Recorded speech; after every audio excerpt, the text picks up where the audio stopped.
Смртта на Јустинијан во 565 година представувала вовед во нов комплексен период кој го означил влезот на Македонија во темните векови. Македонија одново се нашла во средиштето на настаните, во кој овој пат како моќен фактор се наметнале новите непријатели на Византија – словените. Кои биле и од каде потекнувале словените? Дали постоела словенска миграција од така наречената прататковина од зад Карпатите? Тоа се прашањата кои иницираат континуирани историографски дебати и продуцираат контроверзни одговори. До неодамна, доминантно историографско гледиште беше дека словените потекнувале од прататковината зад Карпатите, претежно во областите околу мочуриштата на реката Припет. Ваквата теза се заснова на интерпретацијата на податокот на готскиот историчар Јорданес, кој во 6 век соопштува за некогашното именување на словените и антите со старото име Венети. Поврзувањето на Јорданесовото сведоштво со терминот Венети, содржан во делата на римските историчари Плиний Стариот, Тацит и Птоломеј, послужила како основа за повеќе историчари, археолози и лингвисти за поистоветување на словените со историјата на старите Венети, лоцирани на просторот помеѓу Балтичкото море, Карпатите и реката Висла. Меѓутоа, дали тоа навистина било така? Критичната анализа на Јорданес, во комбинација со сведоштвата на византискиот историчај Прокопиј Кесариски, засновани на неговата лична перцепција и искуство за словените, покажува нешто друго. Всушност, релевантната појава на словените на историската сцена треба да се бара во самиот почеток на 6 век. Следствено на тоа, не може да се говори за словенска прататковина, ниту за словенска колонизација од зад Карпатите. Ваквиот заклучок е аргументиран и од отсуството на археолошката потврда за депопулација во наводната првобитна татковина на словените, како и непостоењето на археолошки артефакти кои би упатиле ниту на поврзаност, ниту на постара култура од онаа формирана во долниот тек на реката Дунав во 6 век. Единствено од времето на императорот Јустинијан I постојат експлицитни изворни сведоштва кои упатуваат на растечкиот проблем на Византија со словените, но тие се лоцираат во близина на северниот брег на реката Дунав, а не зад Карпатите.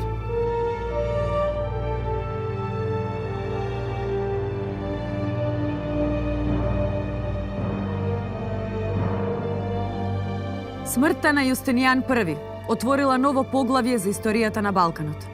Физичката бариера, создадена преку изградбата на Јустинијановата фортификацијска мрежа, сепак се покажала како недоволна да ги спречи обновените напади на словените во 70-тите и 80-тите години од 6 век.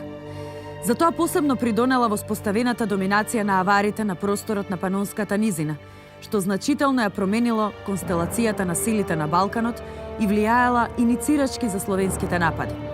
Тоа бил период кога одделни групи словени биле директно подчинети на аварите, додека некои делувале самостојно. Таква била групата од 5000 словенски војници кои во 584 година извршиле напад и на градот Солун. Еднодневниот напад, иако имал неуспешен карактер на индивидуално воено организирање на словените, најверојатно бил во известна координација со аварските продори кои паралелно биле изведувани во Елада. Тоа не резултирало со нивно населување на просторот на Македонија, бидејќи словенските војници ангажирани во походите, како и претходно, се вратиле во своите домови зад Дунав, носејќи го со себе триумфално стекнатиот плен. 2 години подоцна, во 586 година, следел нов напад на Солун од словените зад Дунав, кои биле во подчиненост на аварите. Архиепископот Јован пишува за најголемата од војните која некогаш се случила во Солун, предизвикана од најголемата војска која граѓаните ја виделе во тоа време, проценувајќи ја нивната бројност на 100.000 или нешто помалку или многу повеќе. Имено, тие го опсадија градот како смртоносен венец од крајот на источниот зид до морето, па се до крајот на западната страна на зидот кај морето, така што не се гледаше место на земјата кое варваринот не го газеше. Наместо земја, дрвја или трева сега можеа да се видат главите на непријателите што беа еден до друг, дури и притиснати и така не заплашуваа со неизбежната смрт во утрешниот ден. Ни беше чудно дека во овој ден тие не само што го опсадиат зидот како песок од морето, туку голем број од нив ги зазедоа утврдувањата околу градот и пред градијата грабајќи притоа и истребувајќи и газејќи со нозете се што останало.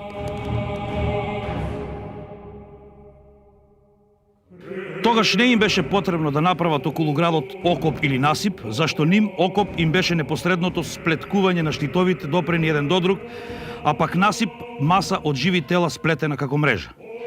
Ваквата представа за огромната надмоќ на напаѓачите сепак била предимензионирана и треба да се земе со резерва. Евидентно е дека архиепископот Јован, со предимензионирањето на бројноста на непријателите, имал за цел да го возвеличи успехот на Свети Димитрија и на самите граѓани во заштитата на богочуваниот град Солун. Во таа смисла тој посебно го истакнува следното. Од каде и кој стана причина за нивната гибел? Јасно дека тој, кој што внесе храброст кај македонците. Зошто тука, по Божја одлука, противникот беше наполно лишен од помош. И навистина пројавената сила на ѓаволот стана причина градот да биде удостоен со Божја промисол. За стаништето на пресветиот маченик, Димитрија, ја осветли божествената милост која се излеа над градот.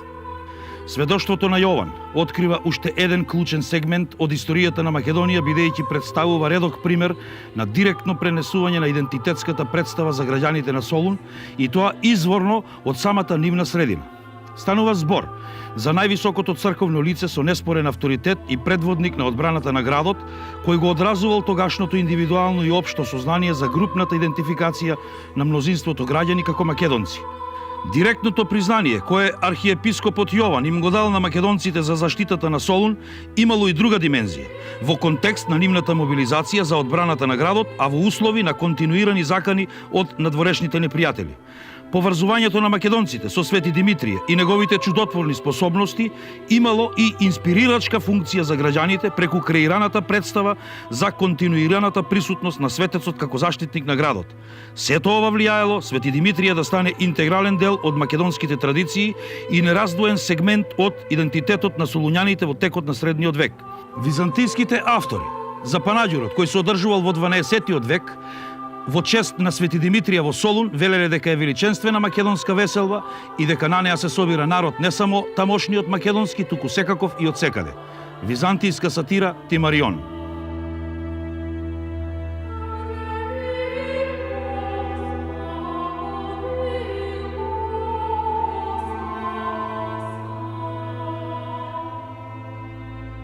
По повлекувањето на словенско-аварските војски во 586 година, Византија за кратко време успеала да постигне генерална обнова на политичката и црковната власт во јужните делови од Балканот, што ја вклучувало и Македонија. Кореспонденцијата на папата Григори I, како и црковните акти, регистрираат активен црковен живот во Македонија од 592 година, што упатува на отсуство на словенски населувања во овој период. За тоа влијаела и офанзивната воена кампања која Византија спроведувала од 592 година во регионот северно од Дунав. Биле потребни речиси 2 децении повторно да се обноват нападите на словените, кои се регистрирани од 610 година. Со таа разлика што овој пат нападите биле мотивирани од планско запоседнување и населување на освоените територии. Користејќи ја зафатеноста на Византија во борбите на источниот фронт против Персија, словените во продолжение на неколку години започнале етапно да продираат и да се населуваат на Балканот, што ја вклучувало и Македонија. Во 615, односно 616 година се случил новиот словенски напад на Солун. Овој пат словенските племиња биле обединети во воен сојуз раководен од кнезот Хацон.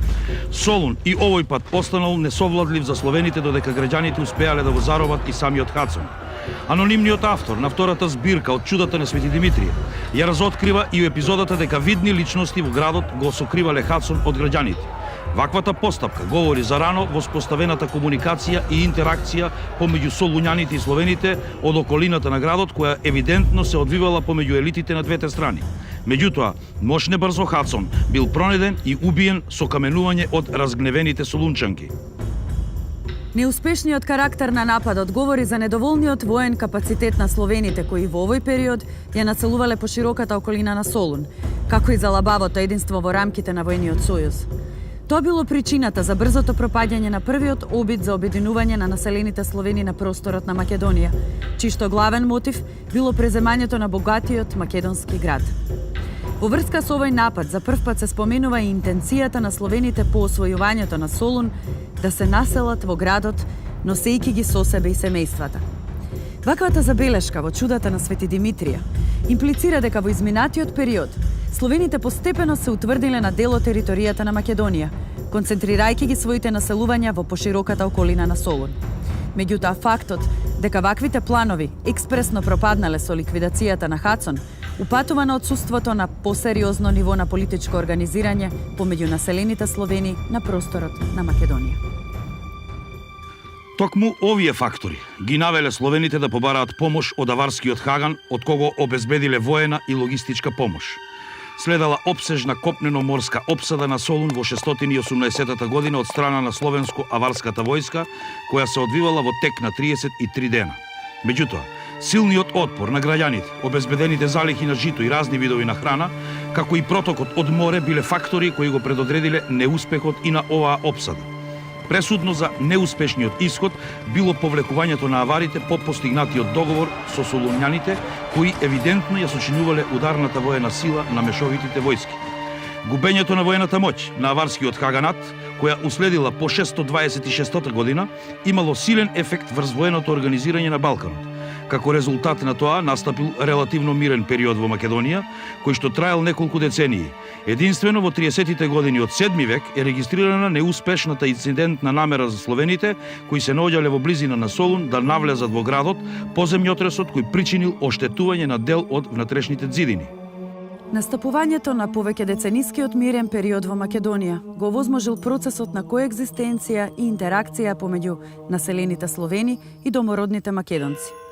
Анонимниот автор во чудата на Свети Димитрија во 30-тите години од 7 век констатира: оние од споменатите Словени, кои што беа близу до нас, ги обзнануваа со песни чудата кои се извршија од спасителот на градот и победоносецот.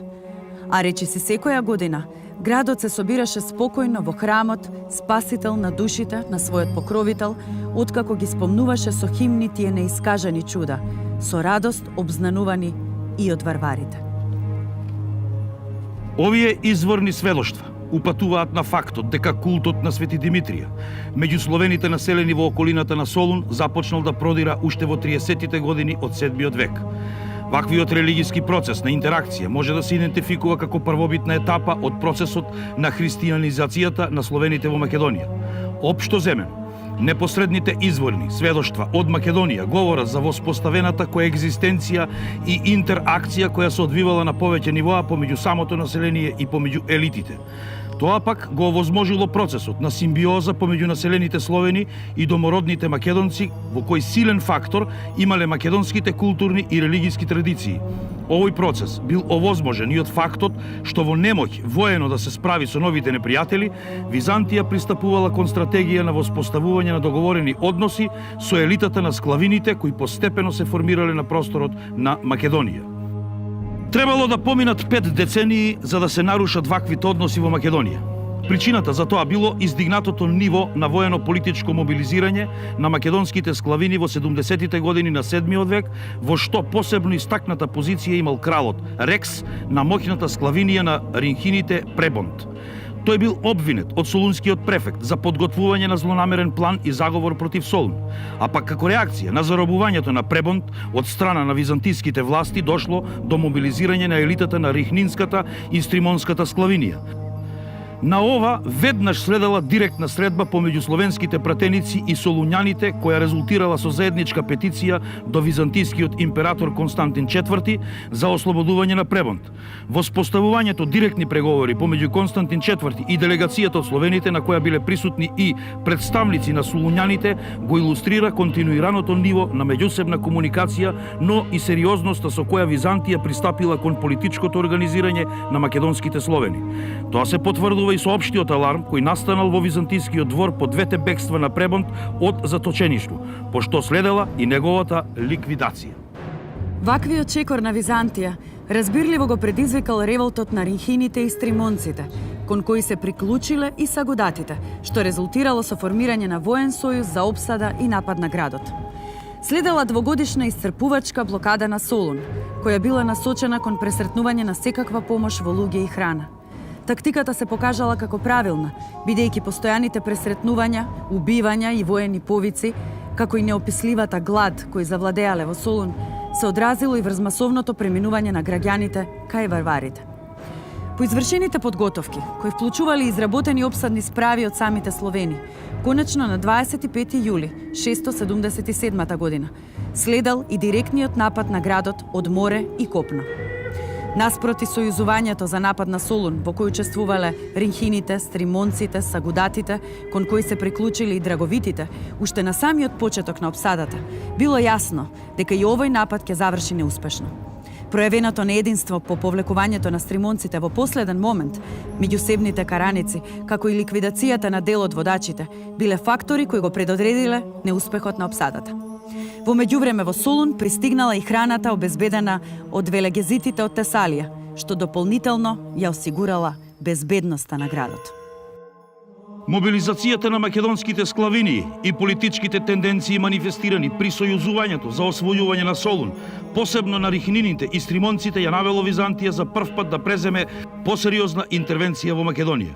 Успешната кампања на византискиот император Константин IV во 678 година против склавиниите во Јужна Македонија непосредно се одразила врз стабилизирањето на контролата на Византија на стратегиски важната патна комуникација која ја поврзувало престолнината Константинопол со Солун. Тоа го потврдува и присуството на солунскиот архиепископ заедно со останатите македонски епископи од Стоби, Едеса, Амфипол и Филипи на 6-тиот Вселенски собир во Константинопол во 680 односно 681 година.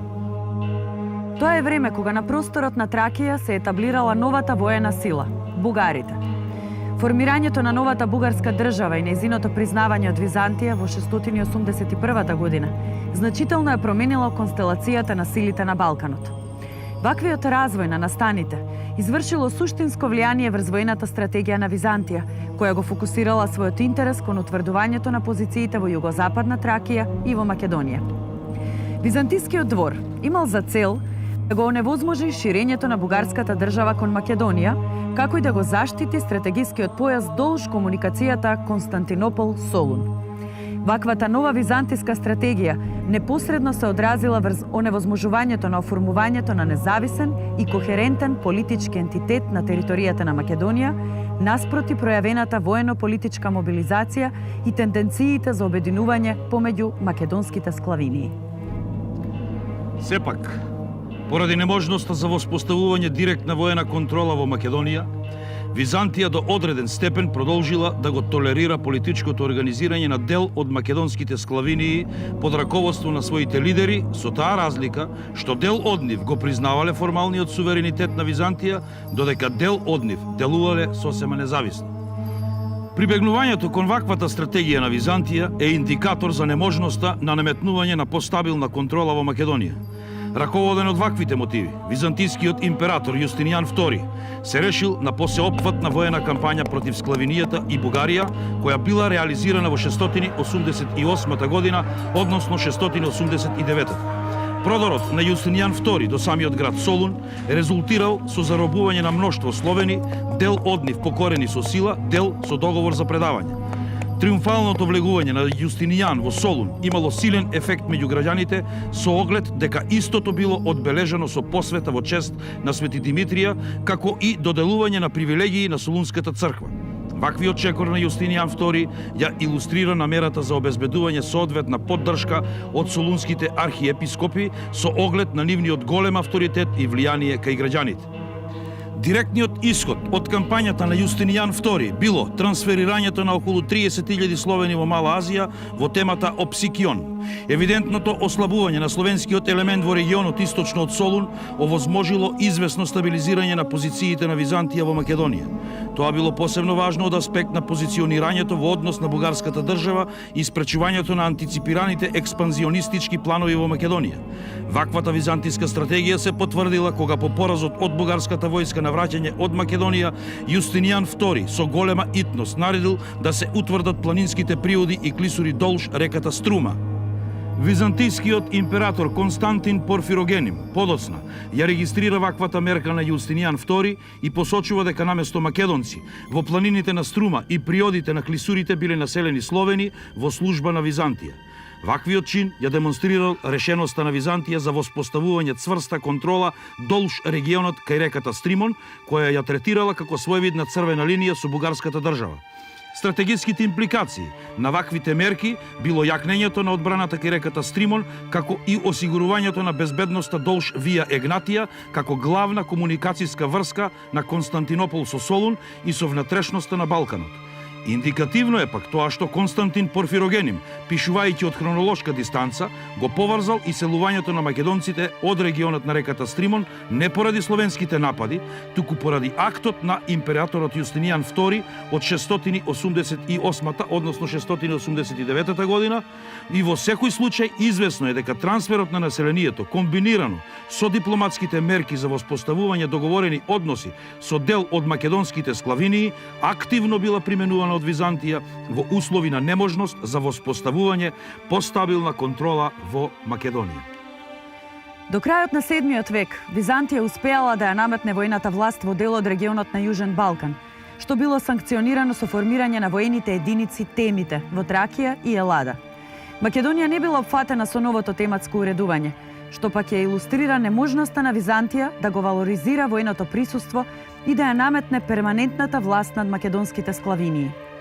Сепак, походот на Јустинијан имал соодветен ефект врз обезбедувањето на појасот долж стратегиската комуникација Константинопол-Солун.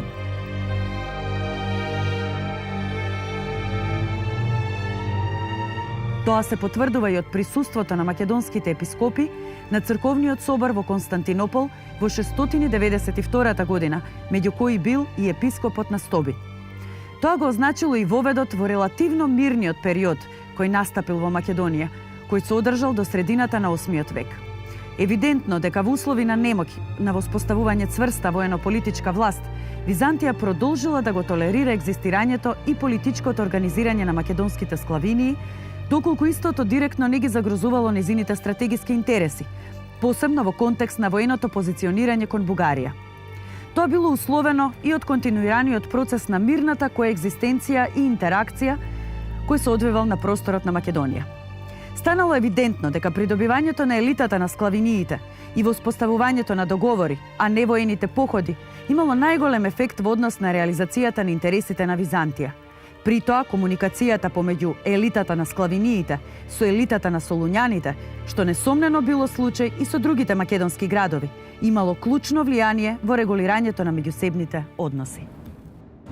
Обновениот воен фронт на Византија со Бугарија во 754 година, кој бил проследен со повеќегодишни византиско-бугарски воени кампањи, го испровоцирал новиот византиски поход во Македонија.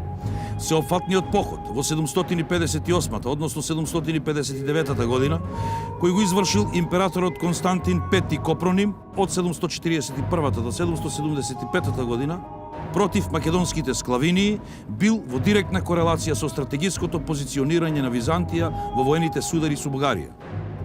Терминот македонски склавинии, употребен од византискиот хроничар Теофан, покажува дека Византија во тоа време користила единствен термин за сложената политичка и етничка конфигурација која била формирана во Македонија. Оваа кампања во известна смисла ги стабилизирала позициите на Византија, посебно во источните области на Македонија, што било од приоритетно значење за обезбедувањето на овој стратегиски појас наспроти Бугарија. Соопштението на Теофан дека Константин Пети македонските склавинии ги освоил, а останатите ги потчинил, не би можело да се земе како сигурен индикатор за воспоставување директна воена власт на Византија, со оглед на отсуството на формирање на тематскиот систем во Македонија. Најверојатно и овој пат Византија ја комбинирала демонстрацијата на воената сила со тактиката на придобивање на елитата кај македонските склавинии во насока на реализацијата на сопствените интереси, што со променлив успех било практикувано и во изминатиот период. Походот на Константин Пети покажува дека приоритетниот фокус на воената агенда на Византија во однос на Македонија било утврдувањето на позициите во околината на Солун и областите источно од градот, што било од особено значење за обезбедувањето од потенцијалните продори на бугарската држава на македонскиот простор. Тоа станало видливо од реакцијата на византискиот император Константин Пети, кој итно мобилизирал византиска војска по дознавањето за плановите на бугарскиот Хаган Телерик во 773 година да ја нападне склавинијата Берзитија во Македонија со намера да го пресели незиното население во Бугарија. Собирајќи голема армија, Константин Пети експресно ги поразил бугарите, спречувајќи ги на тој начин нивните намери за продор во Македонија. Конкретното споменување на склавинијата Берзитија, која што опфаќала поширок македонски простор кој ги опфаќал градовите Охрид, Преспа, Битола, Прилеп и Велес, укажува на сериозноста на војните планови на Бугарија. Тоа разбирливо ја предодредило итноста на војната кампања на Византија. Фактот што Византија на одреден начин застанала во одбрана на склавинијата Берзитија го потврдува приоритетниот фокус на византискиот двор во заштитата на територијата на Македонија од бугарските продори.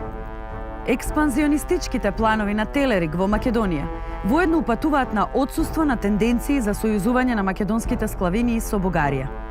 Експлицитното наведување на склавинијата Берзитија во контекст на византиско-бугарските воени судири укажува дека оваа склавинија екзистирала како посебен политички ентитет на просторот на Македонија.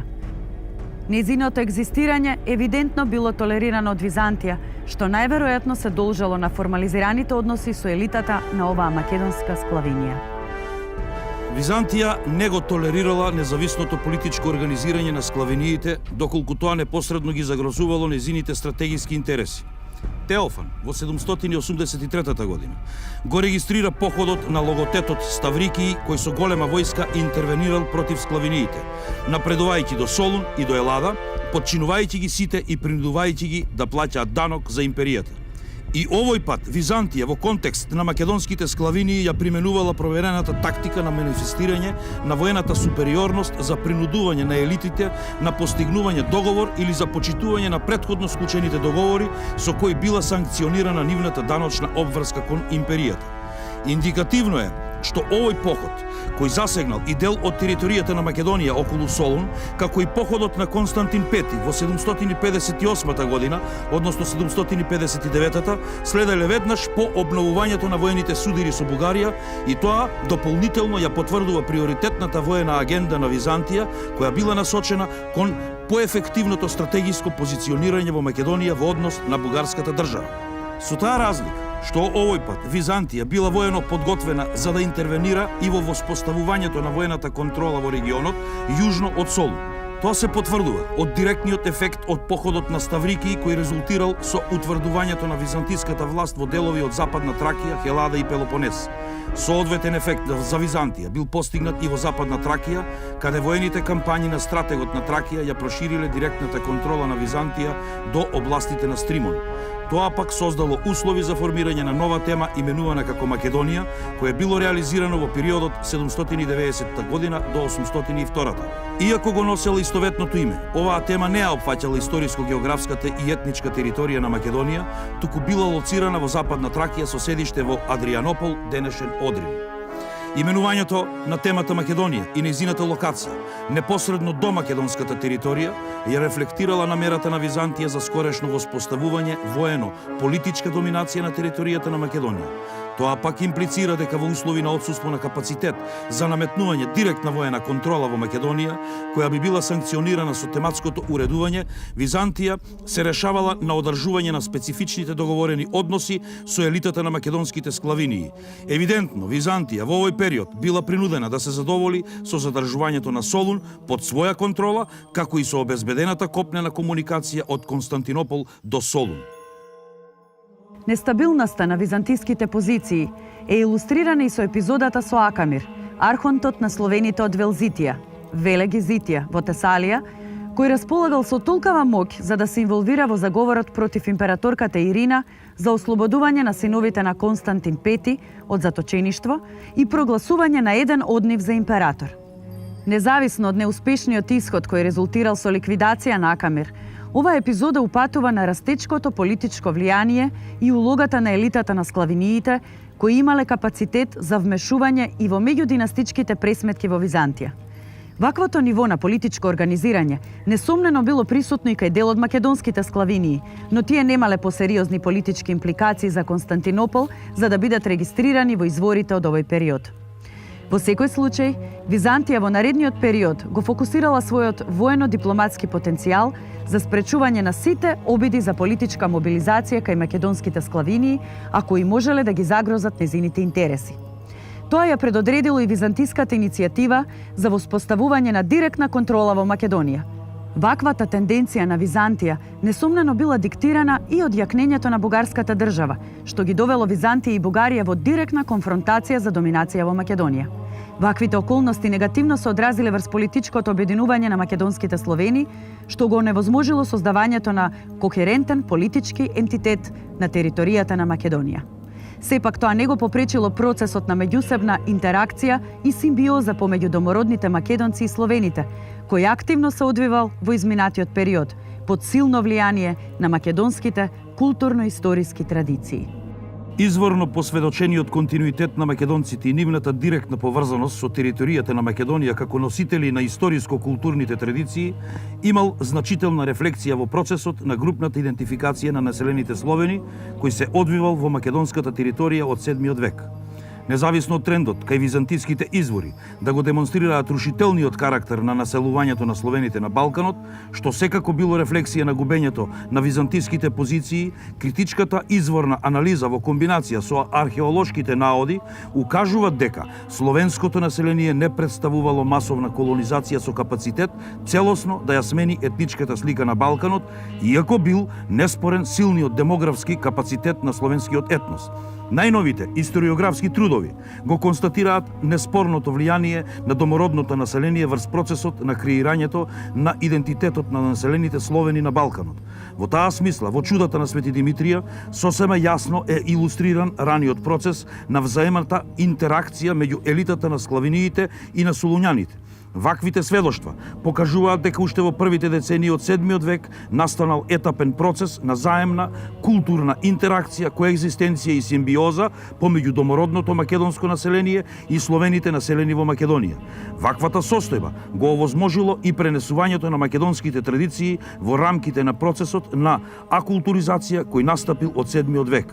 Илустративен пример за тоа е култот на Свети Димитрија, кој бил прифатен од соседните македонски склавинии уште во 30-тите години од 7 век, а што представувало своевидна прва етапа од процесот на нивната христијанизација. Во таа смисла, новата сложена етничка конфигурација што се формирала на територијата на Македонија во текот на 7 век, преку евидентираното присуство на македонците и на населените словени, ги навела византиските автори како Теофан да започнат да го потребуваат и диференцијалниот географско-етнонимски термин македонски склавинии. Генералниот контекст на Теофан е групната идентификација на склавиниите во македонската територија и нивното диференцирање со името Македонија. Впрочем, идентитетот на словените населени во Македонија бил развиван и врз основа на преземањето на името од територијата која ја населувале, што било случај и со другите словенски групи. Взаемната интеракција помеѓу домородните македонци и населените словени се одразила и со постепеното прифаќање на словенскиот јазик за заемно општење, што представувал и своевиден линга франка на поширокиот простор во Европа како последица од аварскиот хаганат. Независно од поредкото споменување на терминот Македонија од 7 век, византиските автори продолжиле да ја споделуваат генералната представа за Македонија во географско-етнонимска смисла. За архиепископот Јован не постоело сомневање дека Солун во 7 век бил интегрален дел од цела Македонија и дека според неговото сознание со етнонимот македонци биле идентификувани мнозинството граѓани на Солун и пошироко населението во Македонија. Тоа било правено паралелно со регистрираното присуство на словените на просторот на Македонија. Опишувајќи го географскиот опсек на походот на императорот Константин V во 758 година против македонските склавинии, Теофан сметал за потребно преку името Македонија да упати не само на нивната групна идентификација, туку и да направи диференцијација од другите склавинии лоцирани вон територијата на Македонија. Теофановиот опис на подводниот земјотрес, кој во почетокот на 8 век ги погодил Лесбос, Абидос до самата крајбрежна Македонија, воедно упатува на постоењето на конкретна и јасна географска представа за Македонија во тоа време. Меѓутоа, формирањето на новата административна единица, Тема, во Тракија, кон крајот на 8 век, именувана како Македонија, како и издигнувањето на новата династија во Византија од средината на 9 век, која ќе се идентификува како македонска, ќе внесе комплексност во етнонимското и географското именување на Македонија во изворните сведоштва. Тенденцијата за присвојување на името Македонија и македонци од страна на византиската династија ќе најде силен одраз во византиската идеологија, што во 10 век ќе поприми форма и на негација на идентитетот на македонското население кое се нашло вон политичко-религиската сфера на Византија.